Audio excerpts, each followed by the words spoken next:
Que c'était dur, mais Jiří l'a fait. Le Tchèque est devenu le nouveau champion de la catégorie des lourds légers après sa victoire sur soumission face à Glover Teixeira. Il ne restait pourtant au Brésilien que 30 secondes à tenir dans ce 5e et dernier round. Il s'agit en tout cas du 11e finish consécutif pour Jiří Procházka, une statistique complètement folle.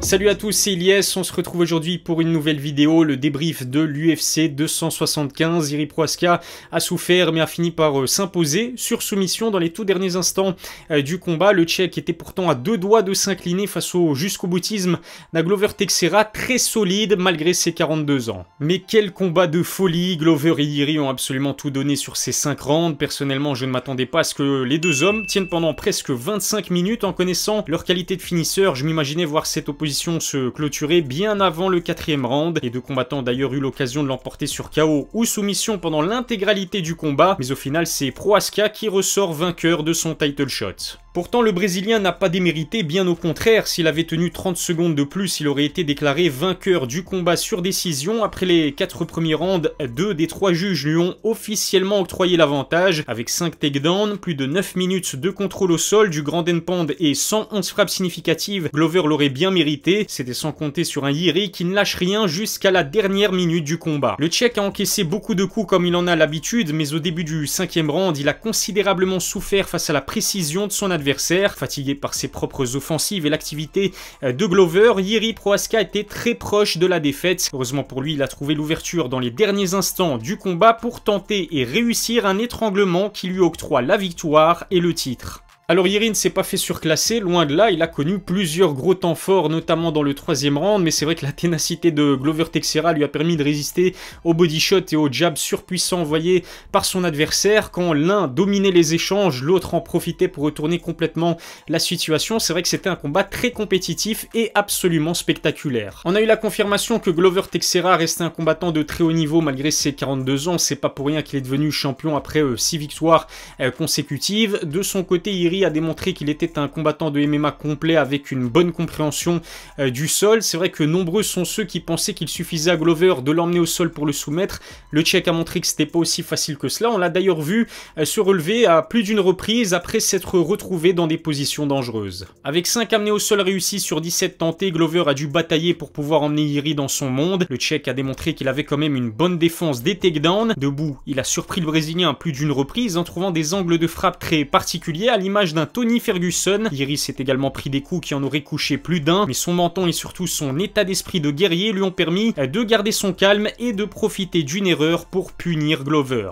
Jiří Procházka est fasciné par la philosophie de vie des samouraïs, mais sur ce combat c'est plutôt des kamikazes qu'il a puisé son inspiration. Il s'est mis en danger lui-même avec des défenses de takedown peu académiques qui ont laissé son dos à la merci de Glover. Comme d'habitude, sa défense était perméable et sa garde inexistante, ce qui explique pourquoi il prend autant de coups à chacun de ses combats. À l'image d'un Charles Oliveira, c'est un combattant dangereux et très vulnérable à la fois. Et c'est exactement ce qui fait sa force, son imprévisibilité et sa faculté à improviser font de lui un adversaire redoutable. Personne ne s'attendait à ce qu'il soumette un spécialiste en la matière, détenteur du record de finish et de soumission dans la catégorie. Jiří a d'ailleurs décroché son 4e bonus en 3 apparitions à l'UFC puisque son title shot a été élu comme étant le combat de la soirée par l'organisation. Champion dès son 3e combat à l'UFC seulement, Jiří est un véritable phénomène. Ce 11e finish consécutif lui permet d'ajouter un 28e succès sur 29 victoires sans aller jusqu'à la décision. Pour moi, c'est clairement l'un des combattants les plus divertissants de tout l'UFC. Dana White doit vraiment se frotter les mains de pouvoir compter sur un jeune combattant aussi talentueux, surtout dans une catégorie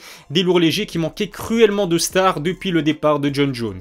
Procházka devient par la même occasion le premier Tchèque à mettre la main sur une ceinture à l'UFC. Il marque là l'histoire de son pays. Il va permettre à l'organisation de grappiller des fans dans une zone où le MMA continue son développement. Ex-champion du Rising, Jiří est une énorme star au Japon. Ce n'est pas un hasard si l'UFC a décidé d'organiser cet événement à Singapour. Dana White mise énormément sur le potentiel de ce combattant au talent certain et à la personnalité très atypique. Reste à savoir qui sera le prochain adversaire de Jiří pour sa première défense de ceinture. Un homme semble être très intéressé par le challenge. Il s'agit de Jan Blachowicz. Le Polonais était présent à Singapour et n'a pas cessé de faire des appels de phare aux nouveaux champions de la catégorie. Connaissant leur style, on peut s'attendre à un véritable banger. longueur. Une affiche entre les stars respectives des deux pays voisins que sont la Pologne et la République tchèque pourrait intéresser l'UFC. Qu'avez-vous pensé de la performance de Jiří? Le Tchèque est-il le champion qu'il fallait à cette catégorie des lourds légers? Et puis, est-ce qu'il doit affronter Jan Blachowicz à son prochain combat? Dites-le moi dans les commentaires. Dans la même soirée, le co-main event a été le théâtre d'un combat beaucoup plus équilibré que prévu. Valentina Shevchenko, championne incontestée des poids mouches, a dû batailler pour conserver son titre. La faute à une Taila Santos qui a réussi à l'amener plusieurs fois au sol. Ce n'est qu'à partir du 3e round que Valentina s'est montrée plus agressive et entreprenante. Victoire sur décision partagée pour la combattante originaire du Kirghizistan. Il s'agit certainement de sa défense de ceinture la plus compliquée de sa carrière chez les poids mouches. Et puis dans le rematch entre Zhang Weili et Joanna Jędrzejczyk, c'est la chinoise qui a pris le dessus, et de quelle façon. Zhang s'est imposée sur un KO tout simplement spectaculaire. Un spinning backfist des enfers a laissé la polonaise inconsciente pendant quelques secondes, la tête au sol. Si le premier combat entre les deux femmes était plutôt serré, celui-ci ne laisse plus la place au doute. Zhang devrait disputer la ceinture à Carla Esparza dès son prochain combat. De son côté, Joanna a confié qu'il s'agissait de sa dernière apparition à l'UFC. La polonaise a annoncé qu'elle allait mettre fin à son immense carrière.